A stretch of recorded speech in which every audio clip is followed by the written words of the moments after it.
Le livre d'Exode, chapitre 7. L'Éternel dit à Moïse, regarde, je te fais Dieu pour le Pharaon, et ton frère Aaron sera ton prophète. Toi, tu diras tout ce que je t'ordonnerai, et ton frère Aaron parlera au Pharaon pour qu'il laisse les Israélites partir de son pays. De mon côté, j'endurcirai le cœur du Pharaon, et je multiplierai mes signes et mes miracles en Égypte. Le Pharaon ne vous écoutera pas. Je porterai la main contre l'Égypte, et c'est par des grands actes de jugement que je ferai sortir d'Égypte mes armées, mon peuple, les Israélites. Les Égyptiens reconnaîtront que je suis l'Éternel lorsque je déploierai ma puissance contre l'Égypte et ferai sortir les Israélites du milieu d'eux. Moïse et Aaron se conformèrent à ce que l'Éternel leur avait ordonné. C'est ce qu'ils firent. Moïse était âgé de 80 ans et Aaron de 83 ans, lorsqu'ils parlèrent au Pharaon. L'Éternel dit à Moïse et à Aaron, si le Pharaon vous dit, faites un miracle, tu ordonneras à Aaron, prends ton bâton et jette-le devant le Pharaon. Le bâton se changera alors en serpent. Moïse et Aaron allèrent trouver le Pharaon et se conformèrent à ce que l'Éternel avait ordonné. Aaron jeta son bâton devant le Pharaon et devant ses serviteurs, et il se changea en serpent. Cependant, le Pharaon appela des sages et des sorciers, et les magiciens d'Égypte. Eux aussi en firent autant par leurs sortilèges. Ils jetèrent tous leurs bâtons, et ceux-ci se changèrent en serpents. Mais le bâton d'Aaron engloutit les leurs. Le cœur du Pharaon s'endurcit, et il n'écouta pas Moïse et Aaron. Cela se passa comme l'Éternel l'avait dit. L'Éternel dit à Moïse, le Pharaon a le cœur insensible. Il refuse de laisser partir le peuple. Va trouver le Pharaon dès le matin.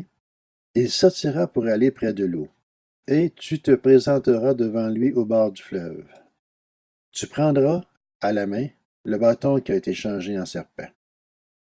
Et tu diras au Pharaon, l'Éternel, le Dieu des Hébreux, m'a envoyé vers toi pour te dire, laisse partir mon peuple, afin qu'il me serve dans le désert.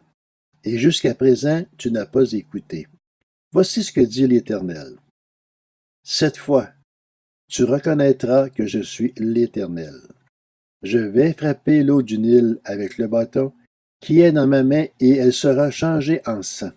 Les poissons qui sont dans le fleuve mourront. Le fleuve deviendra infect et les Égyptiens renonceront à en boire l'eau. L'Éternel dit à Moïse, ordonne à Aaron, prends ton bâton et tends ta main sur l'eau des Égyptiens, sur leurs rivières, leurs ruisseaux, leurs étangs et tout le réservoir d'eau. Elle deviendra du sang. Ainsi il y aura du sang dans toute l'Égypte, même dans les récipients en bois et en pierre. Moïse et Aaron se conformèrent à ce que l'Éternel avait ordonné. Aaron leva le bâton et frappa l'eau du Nil, sous les yeux du Pharaon et de ses serviteurs, et toute l'eau du fleuve fut changée en sang. Les poissons qui étaient dans le fleuve moururent. Le fleuve devient infect. Les Égyptiens ne purent plus en boire l'eau, et il y eut du sang dans toute l'Égypte. Cependant, les magiciens d'Égypte en firent autant par leurs sortilèges. Le cœur du Pharaon s'endurcit, et il n'écouta pas Moïse et Aaron. Cela se passa comme l'Éternel l'avait dit. Le Pharaon se détourna d'eux et rentra chez lui. Il ne prit même pas ces événements à cœur. Tous les Égyptiens creusèrent aux environs du fleuve pour trouver de l'eau à boire, car ils ne pouvaient pas boire de l'eau du Nil.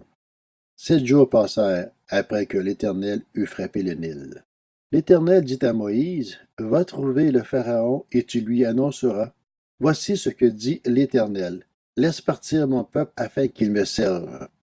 Si tu refuses de le laisser partir, je frapperai tout ton territoire par des grenouilles. Le fleuve pullulera de grenouilles. Elles en sortiront et pénétreront dans ta maison, dans ta chambre à coucher et dans ton lit, chez tes serviteurs et ton peuple, dans tes fours et dans tes pétrins. Les grenouilles grimperont sur toi, sur ton peuple et sur tous tes serviteurs.